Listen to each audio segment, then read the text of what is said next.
자, 우리 지난주에 배운 거 한번 정리해 보겠습니다.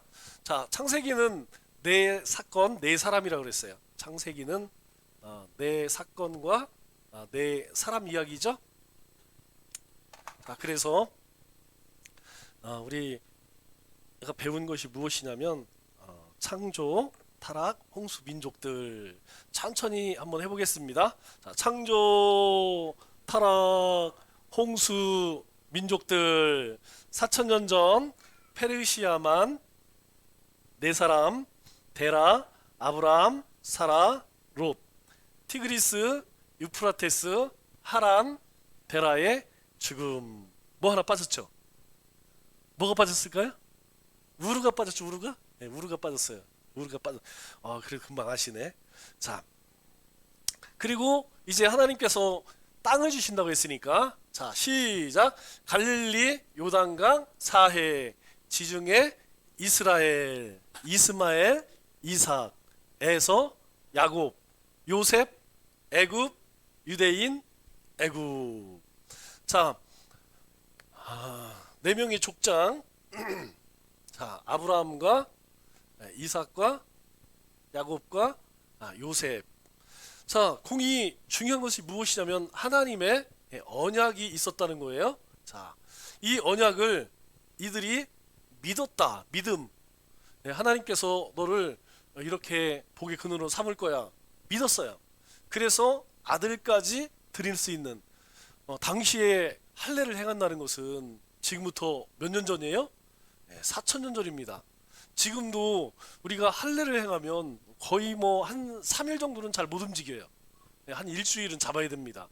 그런데 4천년 전에 그것도 지금처럼 뭐 그냥 메스가 있는 것도 아니고 그 시대에 해봐야 뭐 청동기 시대쯤 되겠죠? 잘 들지도 않는 거 쉬운 게 아니죠.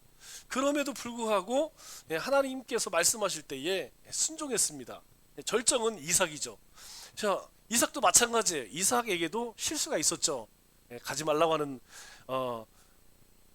애굽을 향하지 말라고 했을 때에 멈추기는 했지만 아이고 가나안 땅 기근이 드니까 어떻게 해요? 애굽으로 내려가려고 했죠. 또 자기 아내를 리브가를 뭐 이쁘니까 다른 사람들이 이제 눈독을 들이겠죠. 그때에 너 누이다. 그렇게 또 거짓말도 치죠. 야곱은 뭐 이야기할 필요 없습니다. 야곱은 정말 그 이름처럼 속고 속이는 인생을 살았어요. 속여서 장자권을 얻고 그리고 도망친 곳이 어디예요? 밧단 아람 하란 땅에 라반 집 외삼촌이죠. 외삼촌의 집에 가서 몇 년 살았습니까? 20년 동안 살면서 몇 번 속아요? 10번 속죠? 그러면서 깨닫는 거야. 자기가 인생을 깨닫는 거야. 야, 내 인생이 이렇구나. 그래서 그가 다시 돌아오면서 하나님께서 네 명의 아내를 통해서 12명의 자녀를 주죠. 자, 첫 번째 아내가 누구예요? 레아. 그리고 자기가 사랑했던 아내가 라헬. 레아의 여종이 누구예요? 실바죠? 라헬 여종 빌하. 이거 뭐 다 기억할 건 없어도 12명이 어떻게 나왔는지 이름은 몰라도 레아의 6명이죠? 그리고 둘 해서 12명. 여기에 딸이 하나 있죠. 딸이 누구예요? 디나. 그죠? 그래서 세겜의 아들 추장에게 큰일 당해갖고 이제 여러 가지 일들이 있죠. 그렇게 하나님께서 아브라함에게 약속하신 그 자손의 번성을 주십니다. 그런데 요 요셉이 이제 문제예요. 요셉이 라헬의 아들이죠. 그런데 라헬의 아들은 두 명이에요. 베냐민과 요셉. 베냐민은 나중에 돌아오다가 이제 늦게 낳죠. 근데 이 요셉이 문제는 뭐냐면 꿈을 꾸는데 첫 번째 꿈이 뭐예요? 모든 이삭이 자기를 향해 절하고 해달별이 자기에게 절하고. 근데 그것을 형제들이 아주 기분 나쁘게 받아들이죠. 야, 우리가 너를 섬기겠느냐? 그래서 아버지가 이제 심부름 시킬 때에 어떻게 합니까? 다른 형제들이 죽여버리자. 그런데 큰아들 루벤이 그럴 수 있느냐? 우리 아버지가 얼마나 슬퍼하겠느냐? 그래서 그냥 구덩이에 그렇게 이제 빠뜨리죠. 그런데 루벤이 없을 때에 다른 형제들이 팔아버립니다. 재밌는 건 뭐냐면 누구에게 팔아요? 이스마엘 후손에게 팝니다. 이스마엘 후손 중에 장사하는 장사꾼에게 팔아요. 그래서 이 이스마엘 후손이 누구 개입하냐면 우리가 잘 알고 있는 보디발의 집에 팔아버리죠. 그런데 문제는 이 보디발의 집에 갔을 때에 하나님께서 그와 함께 하심으로 형통하였다, 형통하였다. 요게 우리가 꼭 기억해야 할 거예요. 그는 비록 억울하죠. 아니 뭐 부모님의 사랑을 받고 그게 뭐, 그런데 형제들은 그 사랑 받는 것으로 굉장히 미워했어요. 그래서 결국은 이 보디발의 집에 종으로 갔지만 하나님이 함께 하심으로 형통하였다. 성경은 그렇게 이야기합니다. 아니 감옥 종살이 하는 게 형통이라고 할 수 있을까요? 그게 아니죠. 하나님이 함께 하는 것이 형통입니다. 우리가 늘 기억해야 할 것이 그냥 아무 근심 걱정 없고 모든 문제들이 그냥 다 풀려지고 이게 형통이 아니라는 거예요. 이렇게 생각하면 신앙생활 헛합니다. 헛합니다. 하나님의 섭리를 이해를 못해요. 하나님이 일하는 방식을 이해 못해요. 그래서 하나님이 나와 함께 계시다는 것을 내가 깨닫는 것, 그것이 형통하는 삶입니다. 그때에 이제 억울한 누명을 쓰죠. 보디발의 아내가 이제 유혹을 합니다. 그 유혹을 할 때 이 요셉이 뭐라고 이야기하죠? 내가 어찌 하나님께 득죄하리요. 요게 우리가 흔히 이야기하는 코람데오, 하나님 앞에서의 삶이에요. 여러분 우리가 아는 사람이 없는데 뭐 누가 죄 짓는 걸 누가 알겠어? 여러분 만일 우리가 하나님을 두려워하는 마음이 있다면 여러분 우리 일상생활 속에서 그렇게 쉽게 말하고 그렇게 행동할까요? 네, 그렇지 못하겠죠.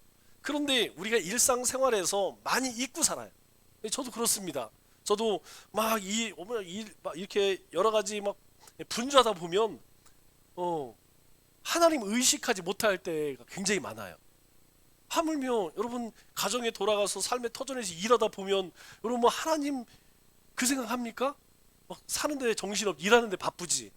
그러다 보면 여러분 이런 시험에 이런 유혹에 넘어가기 쉽다는 거죠. 그런데 이 요셉은 내가 어찌 하나님 앞에 득지하리요. 그러니까 이 요셉은 하나님 앞에서 살아갔다라는 것을 우리에게 말씀하고 있죠. 그 일로 인하여서 유혹을 물리쳤으면 하나님께서 상 줘야 되는 거 아니에요? 여러분 그렇지 않습니까? 시험을 이겼잖아요. 지금 보디발의 아내가 야 네가 나하고 하루만 잠자리를 같이 하면 내가 빌딩 아파트도 사주고 차도 사주고 그리고 마스터 이거 무제한 신용카드도 줄 테니까 마음대로 쇼핑해. 여러분 그러면 유혹을 넘어갈 만한데 그리고 그 유혹을 이겼어요. 아니 그러면 당연히 하나님이 이 요셉에게 상을 줘야지, 상을. 그죠? 그런데 상이 아니라 뭐가 들어옵니까? 뭐가 와요? 시련이, 고난이 찾아옵니다.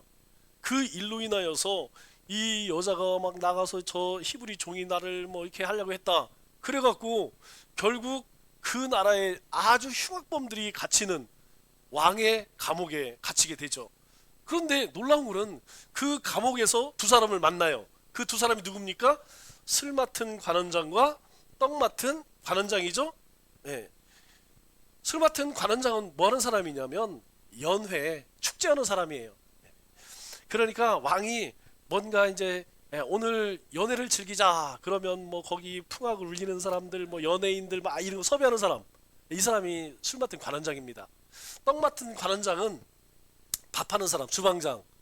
이게 그 당시에는 굉장히 중요해요. 왜냐하면 원체 암살이 많았기 때문에 뭐 그 왕의 자리를 노리는 사람이 얼마나 많았겠습니까? 그렇기 때문에 이 사람들은 술 맡은 관원장, 떡 맡은 관원장이라는 것은 오른팔 왼편에 해당되는 사람이에요. 아주 중요한 사람들.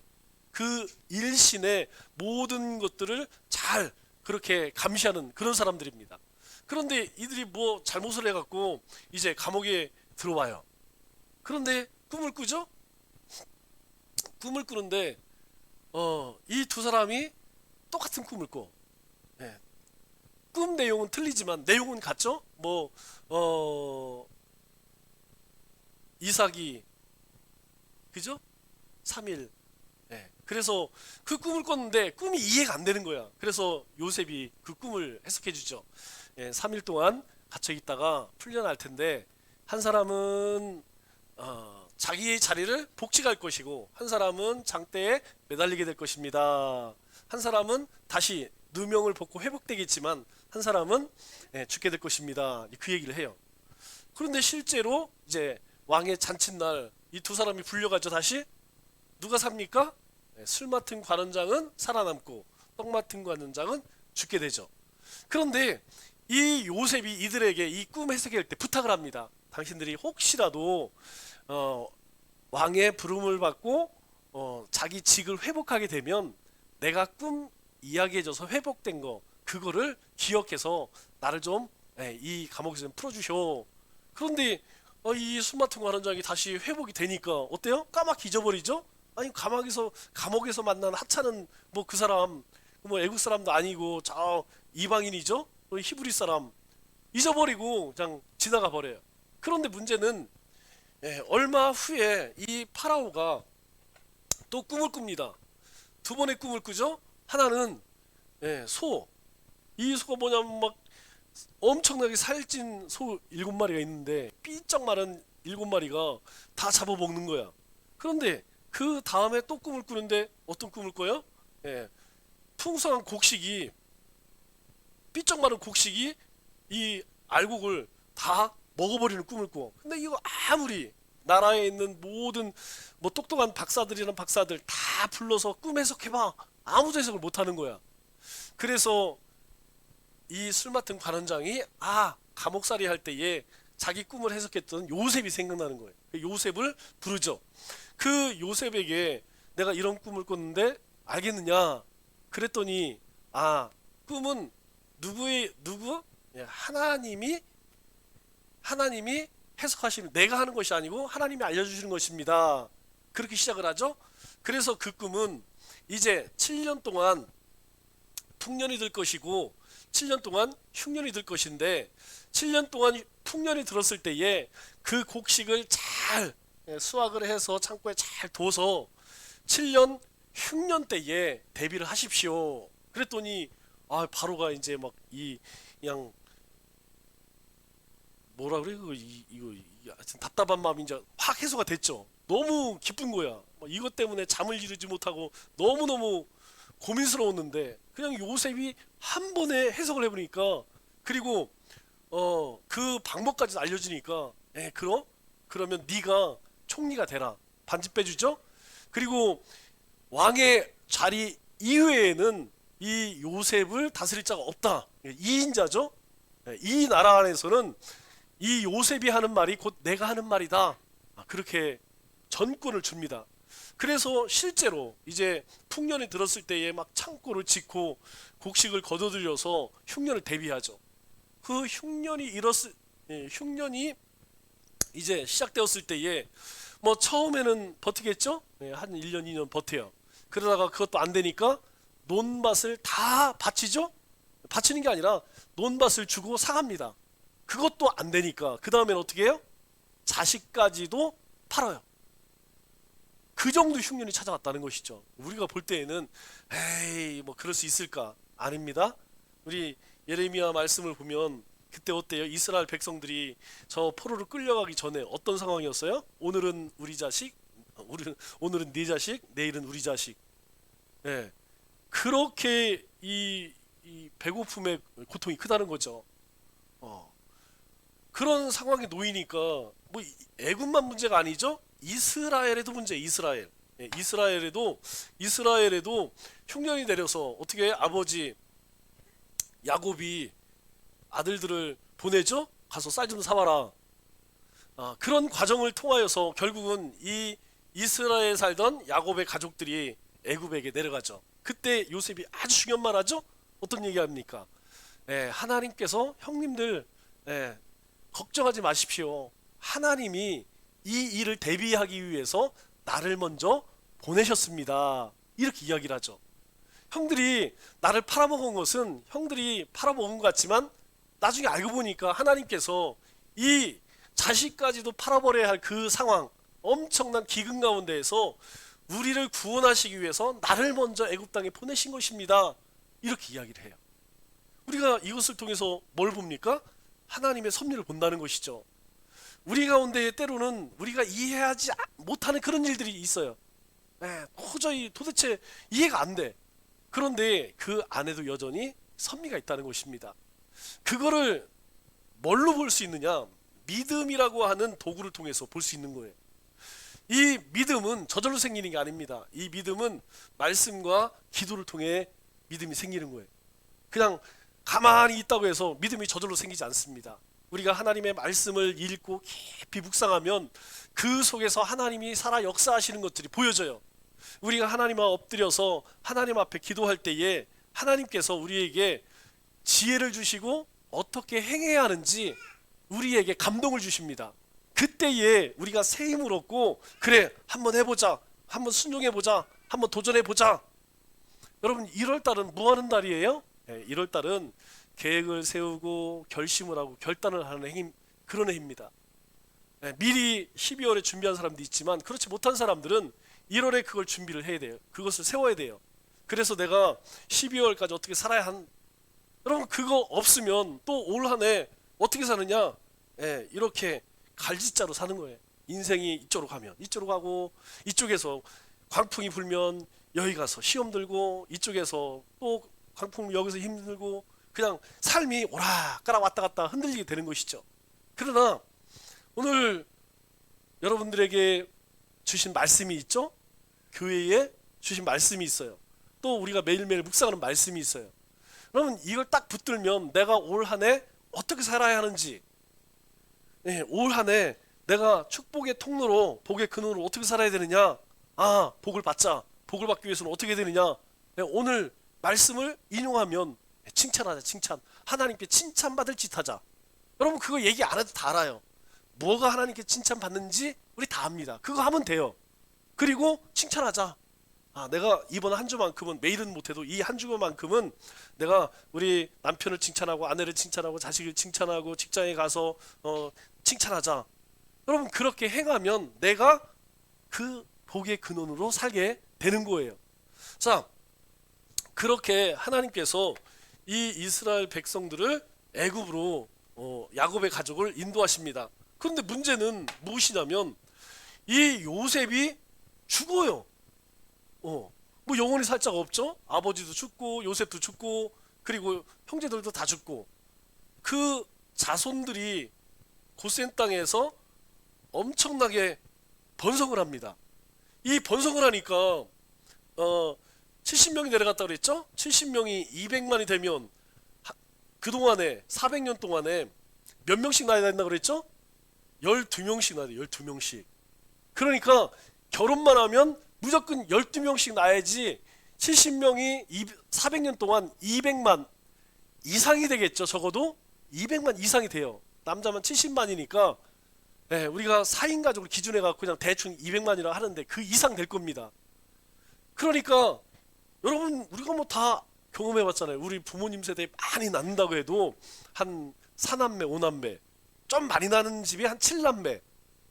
그러면 그 정도 되면 어떻게 되냐면 큰 형, 큰 누나가 막내 키워. 아마 여러분들 가정에도 그런 사람 있을 거예요. 제일 큰 맞이하고 막내하고 나이 차이가 막 20살 차이 나는 데 있습니다. 우리 TV에서도 보니까 뭐 11남매 TV 나오잖아요. 큰 언니가 막내를 업어 키우더라고. 그러면 대략 얼마나 걸리겠습니까? 한 여인이 적어도 뭐 20년에서 30년 그냥 애만 나는 거예요. 그런데 이게 쉽냐고요. 우리가 뭐 여기 이제 며느리 또 이렇게 드린 사람도 있지만 이거 어때요? 딸이든지 며느리든지 요새 애 낳고 애 키우는 것이 얼마나 힘든지 몰라요. 그렇게 보면 예전에 우리 어르신들이 막 3명 4명 어떻게 키웠는지 모르겠어. 그냥 들 접고 그렇게 다니면서 키웠잖아요. 그래서 적어도 저는 이 복지를 이야기할 때 그랬으면 좋겠어요. 결혼을 할 때에 제일 큰 문제가 뭡니까? 뭐요? 집이지. 집 문제 해결해 줘야 돼. 애 낳으면, 출산하면 그거 책임져줘야 돼. 이거 안 하고서 왜 결혼을 안 하니, 출산율가 0.7이 떨어졌느니, 뭐 그거 백날 이야기하면 해결 안 됩니다. 뭐 아무리 다른 방법 쓸 필요 없어요. 이거 해주면 돼요. 이거 그냥 결혼하면, 물론 뭐 잘 이제 조사를 해야겠지만, 결혼하면 적어도 한 10년 동안은 걱정 안 하고 집을 마련할 만큼 그때까지 뭐 해줘야지.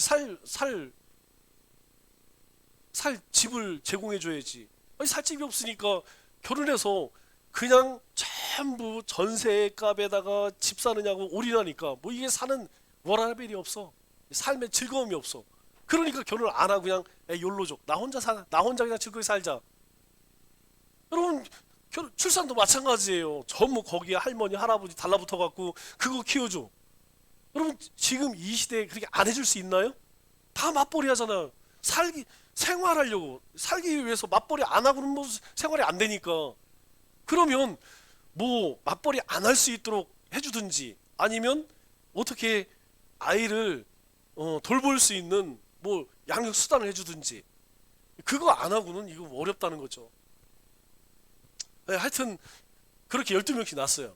그러니까 이게 보통 하나님의 은혜입니까? 이게 뭐 사람의 힘으로 되겠어요? 그렇게 막 기하급수적으로 이 애굽 땅에서 인구가 불어나니까 어때요?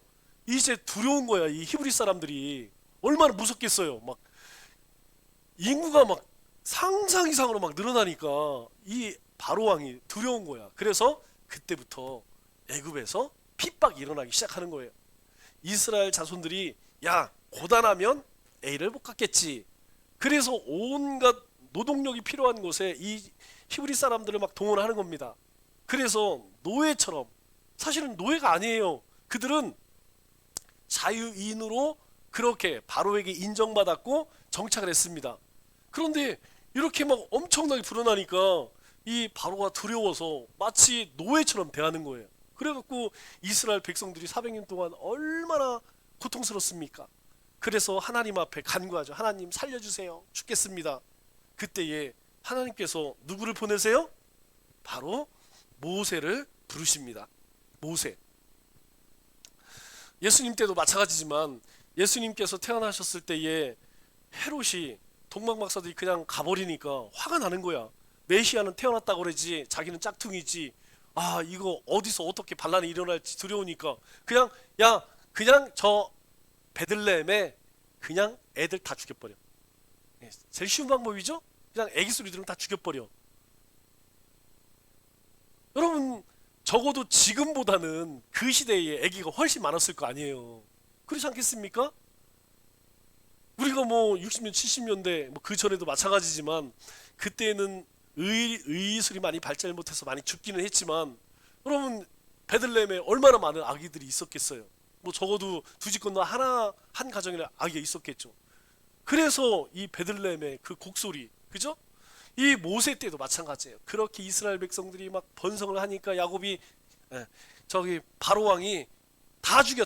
애들 그냥 다 죽이는데 여자는 쓸모가 있으니까 냅두고 남자들은 다 죽여. 그래서 결국 이 모세를 나일강에 버릴 수밖에 없죠. 그래서 모세의 뜻이 뭐예요? 물에서 건져냈다. 그런데 하나님께서 왜 모세를 보내셨느냐? 이스라엘 백성들이 하나님을 향해서 어떻게 해요? 하나님을 향해서 기도합니다. 기도. 하나님, 우리 도저히 고통스러워서 못 살겠습니다.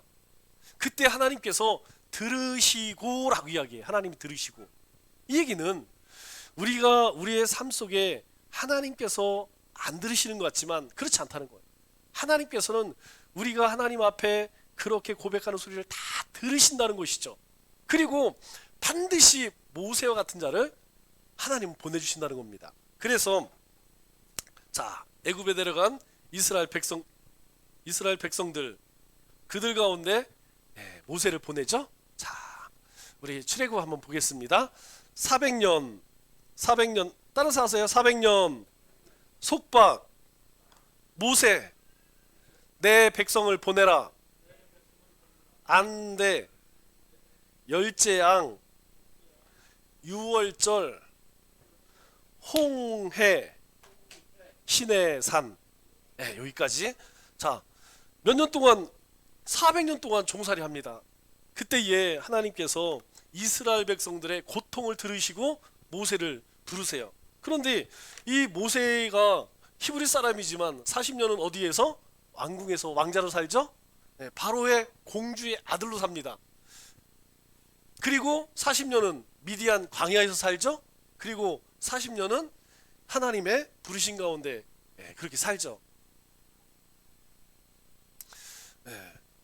우리가 이 과정을 통해서 볼 수 있는 것은 무엇이냐면 하나님께서 우리를 부르시고 훈련시키고 사용하신다.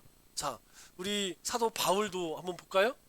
여러분, 사도 바울이 그의 학문과 그의 배경 어디 가서는 끌리지 않아요.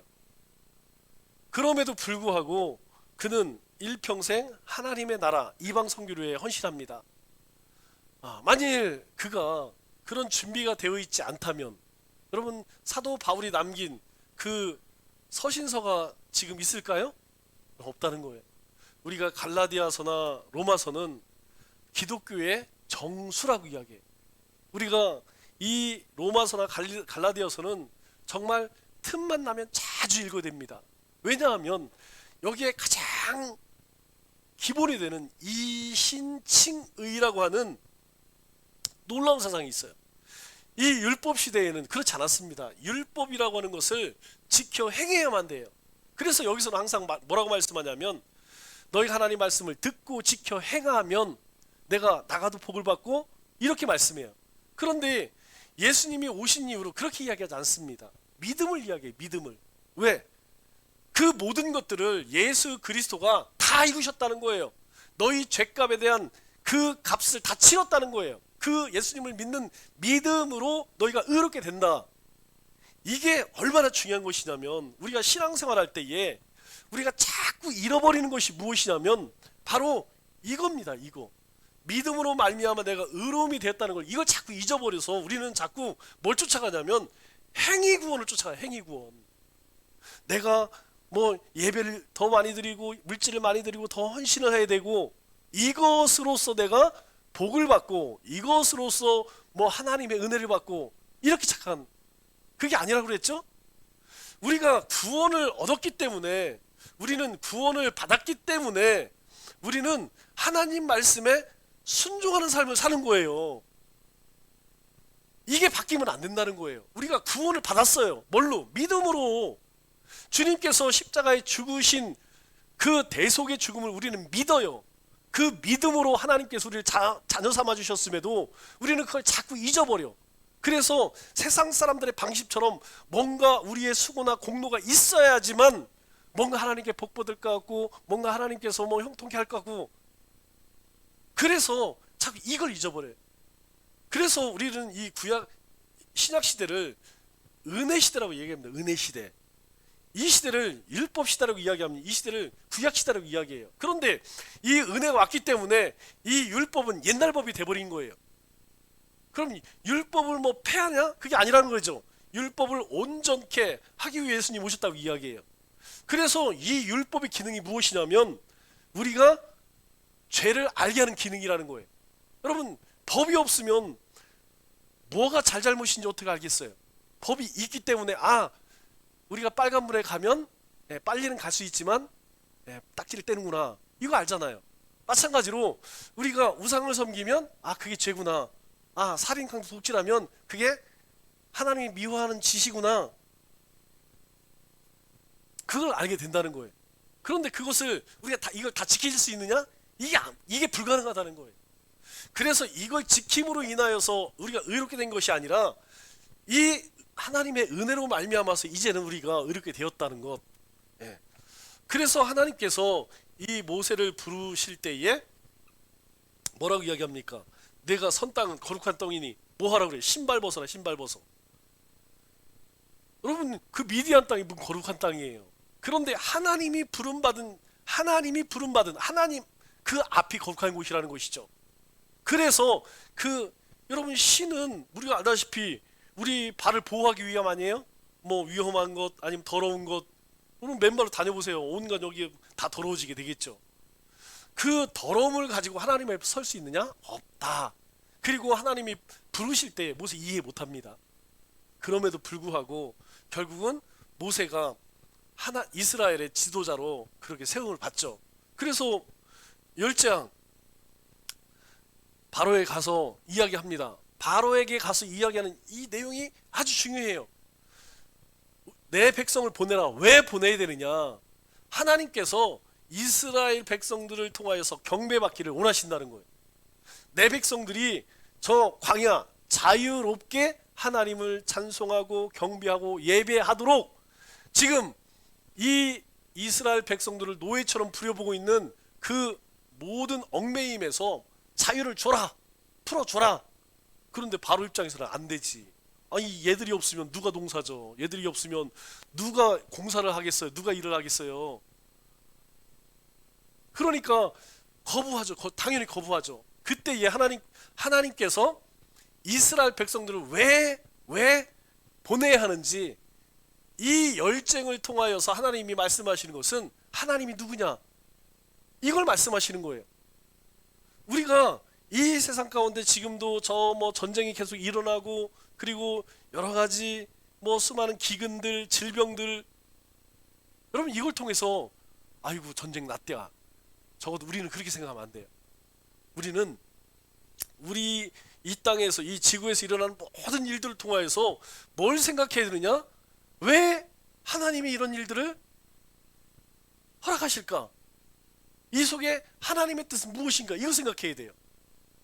내 개인적인 삶에도 마찬가지입니다. 내 개인적인 삶에도 우리 권사님이 여기서 자빠져서 다리가 부러질 뻔했는데 에이 재수없어 이러면 그 넘어진 게 아무 의미가 없어. 왜 하나님께서 나에게 이게 넘어지게 했을까? 그 의미를 찾아야 돼요. 내가 직장 가운데에서 뭐 어떤 다툼이 있었어. 하나님은 왜 다투게 하셨을까?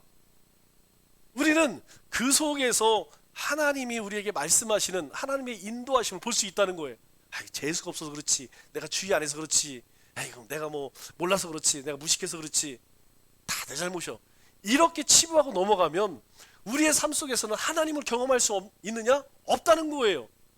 하나님이 아무리 이스라엘 백성들을 구원하기 위해서 10가지 재앙을 내린다 할지라도 우리가 그 하나님을 바라보지 못하면 그 기적 속에서 하나님을 볼 수 있느냐? 못 본다는 것이죠. 그래서 어떻게 합니까? 이스라엘 백성들조차도 이 바로가 보내준다 안 보내준다, 오히려 너희가 편해서 그런 소리 하지? 너희가 배부가 불러갖고 그런 소리 하지? 니들 앞으로 그러면 내가 집을 줬는데 그 아들이 그 성 쌓는 그 벽돌 만드는 일 너희가 그 재료 다 구워다가 니네가 해. 그리고 작업량은 똑같아. 그러니까 백성들이 어떻게 해요? 막 죽겠다고 막 아우성을 치죠. 왜요? 이들도 이스라엘 백성들도 그 하나님이 일하심을 못 보니까 바로와 똑같이 되는 거예요. 이후에 광야에 나가서 이제 물도 떨어지고 이제 한 일주일 지나니까 다 떨어지죠? 그동안 싸간 거 있을 거 아니에요. 그거 다 떨어지고 나니까 바로 어떻게 되느냐? 모세랑 똑같이 돼요. 아, 우리가 다 죽었구나. 여기 그냥 저 애굽에 있을 때는 그래도 먹을거리 떼거리는 걱정 안 했는데 우리가 하나님께서 우리 인생에 뭘 행하시는지 우리가 생각 안 하면 우리는 바로와 다를 바가 없습니다. 바로와 같이 강팍한 인생으로 살아갈 수밖에 없다는 것이죠. 그 열재앙 이스라엘 백성들을 출애굽하는 일에 있어서 이스라엘 백성들이 한 일이 있나요? 없어요. 하나님께서 피개, 이파, 우매, 악도, 흑장 이 10가지 재앙을 통하여서 하나님이 진짜 신이 누구냐? 너희들이 섬기는 그 나일강의 신인 하나님께서 다 피를 물들여요. 너희들이 그렇게 번성을 요구하고 뭐 섬겼던 그 우상들 하나님께서 하나씩 다 그거 아무것도 아니야. 참신은 바로 나 여호와야. 그걸 보여주시는 거예요. 우리의 삶에 그렇게 보여주시는 하나님을 내가 만날 때 우리 신앙, 우리 삶에 힘이 있는 겁니다. 능력이 나타나는 거예요. 그걸 내가 경험해야 된다는 거예요. 그거 경험해야만 내 삶 속에서 하나님이 살아 역사하시는 것, 하나님이 정말 나의 반석이시요 나의 구주, 이게 그냥 여기 성경에서 이야기하는 것이 아니라 정말 나의 고백이 되어질 수 있다는 것이죠. 그래서 하나님께서 열재앙을 내시고 마지막 재앙이 뭐예요? 장자의 죽음입니다. 이 장자의 죽음은 굉장히 중요한 의미를 가지고 있어요. 왜냐하면 이 장자는 뭘 대표해요? 자식의 모든 것의 첫 번째 것을 의미합니다. 우리의 11조와 똑같은 개념이라는 거예요. 자식이 10명 있든 20명이 있든 그 장자는 모든 자식을 대표합니다. 그래서 우리 예전 유교 문화 때에도 장손 뭐 어디 가든지 항상 대접해주고, 그리고 제사는 다 누구로 가요? 예전에는요 다 장손으로 갔어요. 장손으로. 뭐 둘째는 별로 그냥 뭐 없었어요. 딸들은 아예 그냥 뭐 주지도 않고. 하나님께서 이 장자를 치신 이유는 무엇이냐? 장자를 친다는 것은 나머지 아이들도 다 죽일 수 있다는 거예요. 이 얘기는 생명의 주인이 하나님이라는 것을 보여주는 겁니다. 너희가 섬기던 그 우상들 다 하나씩 깨뜨리면서 봐라, 그것들은 가짜고 정말 참 신이 뭐냐? 그래도 안 믿어요. 그렇다면 너희가 가장 두려워하는 그 생명의 주가 누군지 장자를 하나님이 다 치십니다. 그런데 그 장자를 칠 때에 어떻게 해요?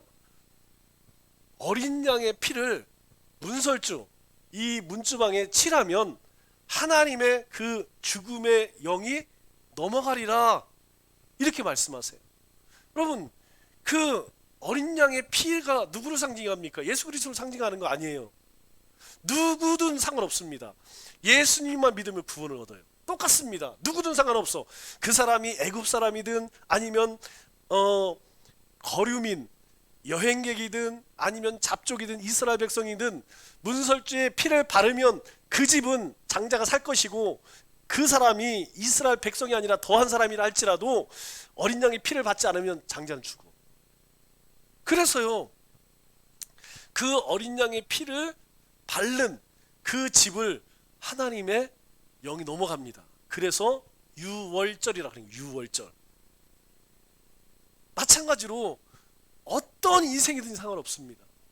예수 그리스도가 나의 구주요 나의 하나님, 이 고백이 우리의 삶에 매일매일 찬송이 되고 예배가 되지 않으면, 여러분, 우리의 삶은 생명의 주이신 하나님을 경험하기가 어려워요. 그러니까 신앙생활이 재미가 없죠.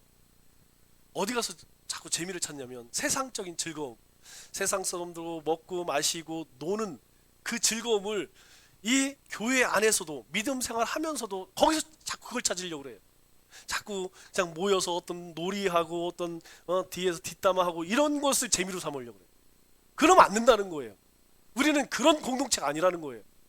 우리의 기쁨은 하나님을 찬송하고 하나님의 말씀을 함께 나누고 내 삶 속에 하나님이 어떻게 행하셨는지 그걸로 교제 삼아야 한다는 거예요.